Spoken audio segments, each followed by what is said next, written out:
Stop it. Quit faking illness to slow me down. You're just a housewife. My husband, Matt, brushed off my hand as I struggled, feeling unwell, and stormed out. I'd always thought marriage meant sticking together through thick and thin, but Matt left me hanging. Despair echoed in my mind as I started to black out. Someone unexpected reached out to help me in that moment. I'm Michelle, 32 years old.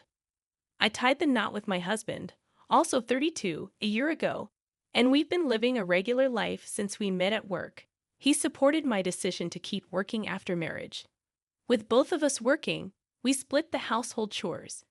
But since my husband wasn't great at chores, I ended up asking him to handle only the easy tasks. Surprisingly, he pitched in without complaint, so I had no complaints about our marriage. Then one day, after dealing with some minor health issues, I went to the doctor and got the surprise of my life. Congratulations. You're about 7 weeks pregnant, the doctor announced. My husband and I shared our excitement. I'm going to be a dad. It's hard to wrap my head around it, but I'm sure it'll sink in gradually. We chatted, looking forward to the future. I believed a happy life awaited us, but reality turned out differently. Hey, what's for dinner? It's your turn, right? And the bathroom needs cleaning too. My husband reminded me. I'm sorry. I felt terrible today and couldn't do anything. I replied, battling severe morning sickness, constant nausea, and struggling to even stand. I spent my days in bed, unable to work. I kept missing days, but my husband didn't try to understand my suffering. He was unsympathetic. To him, it seemed like I was just slacking off both at work and at home. He began expressing his frustration more openly with heavy sighs. Hey, don't use pregnancy as an excuse to slack off. I have to work outside. You should handle the household chores, he scolded. I often wondered how he could say such hurtful things, but to my husband, who came home stressed from work, a wife unable to handle household chores must have been frustrating. I considered retreating to my parents' home until my health improved, but I worried it would drive a permanent wedge between us. Morning sickness is temporary, and it should ease up in another couple of months, so I resolved to tough it out until then. However, my husband's disdainful behavior only worsened over time. Although the morning sickness eventually faded, my health remained poor, leading to multiple hospital stays. I made the difficult choice to take a break from work. I couldn't risk jeopardizing the baby's health by overexerting myself during pregnancy. Even after discussing it thoroughly with my doctor and employer, my husband's complaints persisted. Stop depending on me for everything. If you can't work or manage chores, it's your problem, he griped. Maybe he had a point, but every decision I made was to safeguard our unborn child. Why do I deserve such treatment? Despite enduring his unfair behavior, I mustered the courage to bring up our living expenses. My sick pay isn't much. Could you chip in more from your salary? But he remained indifferent. Why should I have to cover your expenses too?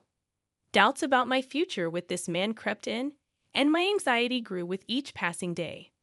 I had hoped that getting pregnant would bring positive changes, but everything seemed to go wrong instead.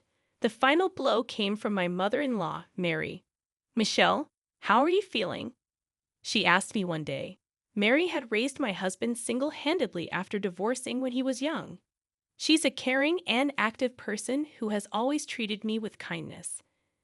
But then she said something that struck a nerve. It's important to stay active during pregnancy. Matt must find it tough to handle chores while working, so you should do your part. Mary's words hit me like a tidal wave. I know she means well. She's been through childbirth herself and has valuable experience.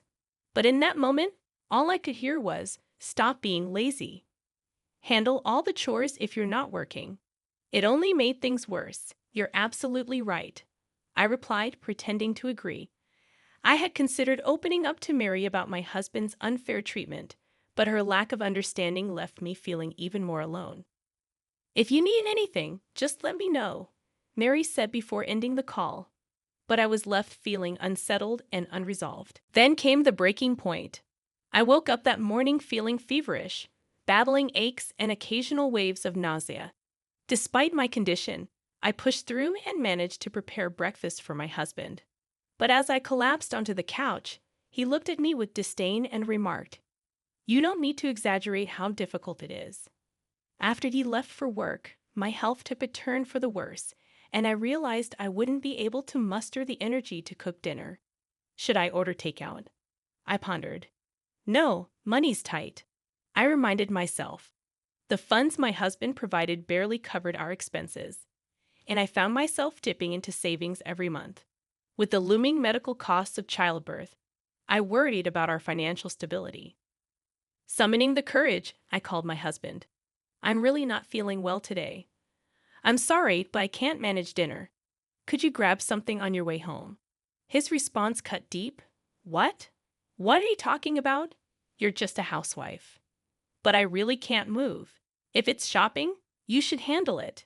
Don't make your husband do such things," he snapped before abruptly hanging up, leaving me in tears.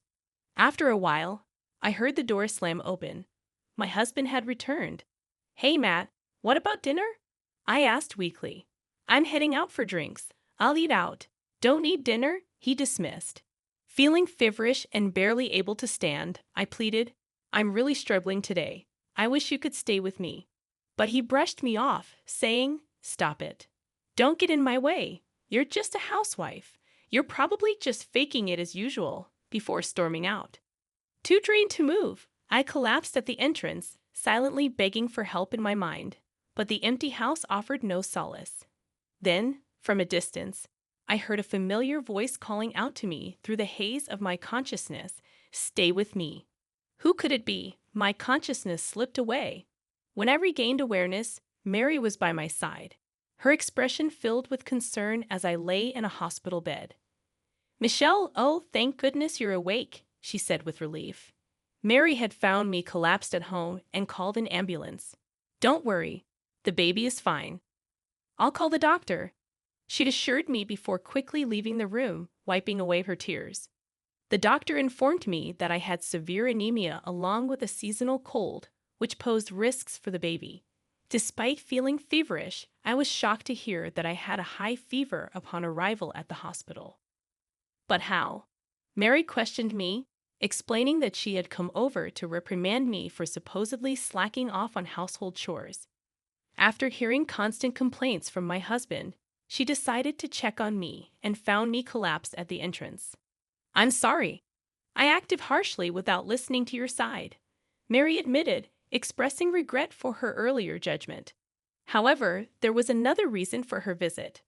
"I wanted to thank you for the gift. That red cardigan suits you so well." It had been Mary's birthday last week, and since I got married, I made sure to send her gifts on both Mother's Day and her birthday. Aware of her increasing sensitivity to cold as she aged, I chose a cardigan this year, stylish yet practical, reflecting her youthful spirit. "I remembered every word you've said, and I truly appreciate the thoughtful gift," Mary acknowledged, her voice trembling with emotion. "I had begun to wonder if you were truly as lazy as my son claimed," she confessed, tears welling up as she apologized for the misunderstanding. "It's all right. I've been wanting to talk to you about my husband, but it's been difficult to find the words," I confessed through tears to Mary. Having her by my side brought some relief to my heavy heart. As we both shed tears, Mary's expression turned to one of fiery anger. "That man, my own son, is unforgivable for letting his pregnant wife suffer like this," she exclaimed, her lips trembling with fury as she tightly clutched her handkerchief. "Michelle, what do you plan to do about your relationship with him?" When I shared my honest thoughts, Mary nodded in solidarity. "I'm here for you, always by your side," she affirmed, her supportive words giving me the courage to take action. After spending a week in the hospital, I was discharged with Mary by my side. Not once did my husband reach out to me during my stay. At that point, I was beyond caring. Upon returning home, I was hit by a repulsive odor, despite having been gone for just 4 days. "What's that smell?" "It's like living with a wild animal," Mary remarked, almost eliciting a chuckle from me, though I held it back. The stench was indeed unbearable. My husband lay sprawled on the living room couch, snoring loudly with drool dribbling from his mouth. "Wake up, you foolish son!"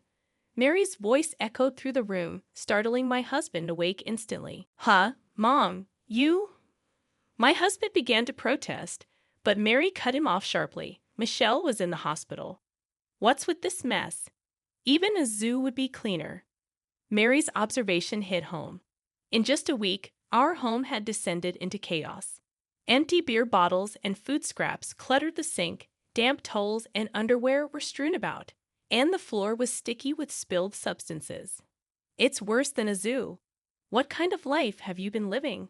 I muttered, earning a glare from my husband. "Don't act all righteous. This is all because of you. Even a baby wouldn't create such a mess. You can't do anything on your own, can you?" I stated calmly, recognizing the truth in my words. Reflecting on it, I realized that I had managed the cleaning and laundry quite efficiently when I was at home. It had never resembled a zoo enclosure, and I had never imagined my husband would be so inept at managing life. "Why did you leave, Michelle, and go out?" Mary's imposing presence silenced my husband completely. I couldn't help but think that men always seem to cave in when faced with their mothers, regardless of their age. It's not like that. She was just being childish, telling me not to go out drinking. "Are you suggesting that Michelle, with her high fever and pale face, was faking it? Are you out of your mind?" Even Mary, usually composed, was now scolding him loudly. My husband remained silent, his glare directed at me. I could almost hear his inner voice accusing me of tattling. Then he muttered resentfully, "Don't get ahead of yourself. I've been supporting you all this time." In the past, his words might have intimidated me, but not anymore. "Fine then, I don't need your support anymore. I'm prepared for that. What I'm saying is, I don't need you anymore." What wife would want to stay with a grown man who couldn't take care of himself? I had reached my breaking point with my husband. His verbal abuse was intolerable, something that perhaps could have been resolved through discussion. However, he had crossed another line by leaving me with a high fever to go out for drinks. As his wife lay in the hospital, he transformed our home into a den of filth, failing miserably at the responsibilities of both a husband and a father. "And what were you really doing, suddenly going out for drinks?" I demanded, fixing him with a stern glare. My husband visibly flinched, a comical reaction considering the seriousness of the situation. "That's none of your business," he retorted defensively. "No, it is my business. I'm your mother. I have every right to know. Tell me the truth," Mary asserted firmly, causing my husband to tremble with panic. "If you won't confess, should I present the undeniable evidence?" "Evidence? What do you mean?" His complexion paled as realization dawned on him. "Yes, confess now. You're only making it worse for yourself." Under Mary's unwavering interrogation, he finally hung his head in shame and admitted, "I'm sorry." In essence, he had been having an affair with a coworker since I became pregnant and managing household chores, and his responsibilities became too much for him to handle. "What's her name? Which department? How often did you meet each week?" Mary and I bombarded my husband with questions, capturing the entire confrontation on my mobile phone. "All right, confession evidence collected. Thanks for speaking up so honestly," I said with a smile as I stopped the recording. My husband's expression hardened once more. "You tricked me." "Yes, who would have thought you were actually cheating?" "Thanks to you. We didn't have to hire a detective." "Much appreciated," I replied coolly. "You deceived me," my husband spat out in frustration, trying to shift the blame onto me for his infidelity. His logic was baffling. "You were just pretending to be sick to get my sympathy, weren't you?" he accused. "It's mutual, not even close," I retorted, feeling increasingly despondent as he refused to acknowledge his own faults. Mary let out a deep sigh and muttered, "Selfish, tyrannical, always making excuses. You're just like your father, whom I divorced, you know that?" Dad." My husband was taken aback by Mary's unexpected revelation. "That's true," he admitted quietly, his resentment towards his father resurfacing. His father was infamous for causing trouble when drunk, but my husband never imagined he'd be compared to him. I never got drunk and caused a scene, he protested. But Mary was referring to something deeper. Your father also abandoned me during my pregnancy to go drinking, remember? Sons often mirror their fathers. I should have divorced him before you were old enough to remember. Mary explained, her tone tinged with both disdain and sorrow. My husband was left speechless, frozen in shock. A father who negatively influences his children is better off gone, don't you think, Michelle? Mary turned to me for agreement. Yes, it's unnecessary. In fact, it should be avoided, I concurred. With Mary's valid reasoning for divorce, my husband, still speechless, was handed the divorce papers by me. However, he clung to us desperately. Let's reconsider this. We're going to have a child. Can't we calm down and talk? His pleading tone resembled that of a child begging his mother. What are you saying? That ship has sailed long ago, I replied firmly. So what am I supposed to do now? He asked, covering his face in distress, but still showing some resistance. Mary delivered the final ultimatum. Enough. If you persist in clinging to Michelle, I'll sever our mother-son relationship. What will you choose? Why won't you take my side, Mom? He appeared defeated, while Mary stood resolute by my side until the end. Eventually, I filed for divorce in my 7th month of pregnancy. I hadn't anticipated our relationship deteriorating with the impending arrival of our child, but perhaps it was inevitable. Following the divorce, I moved back to my parents' home and gave birth to a healthy baby boy. My parents were taken aback, having been unaware until my return with a visible pregnancy. The lawyer recommended by my father handled the divorce proceedings, ensuring compensation for the mental and financial distress I endured. Additionally, I made sure the other woman contributed her share post-divorce.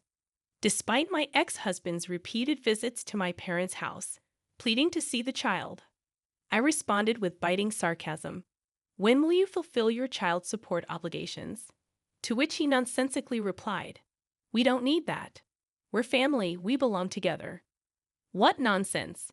Just fulfill your basic duty as a father. Even if you were a failure as a husband, you still have responsibilities as a parent, or are you even worse than zero in everything? I watched as my husband left, his expression resembling that of someone struck on the head, visibly dejected. His father's influence must have left a lasting mark on him. Word began to circulate that he had resigned from his job. He vented to his colleagues about our divorce, adamantly asserting his innocence, but it backfired spectacularly. Whether he truly believed he was blameless or not, his recounting of the verbal and physical abuse he inflicted on me only fueled disdain from his coworkers. Simultaneously, rumors of his affair with a female coworker spread like wildfire. His reprehensible behavior garnered no sympathy, resulting in his ostracization at work and eventual resignation.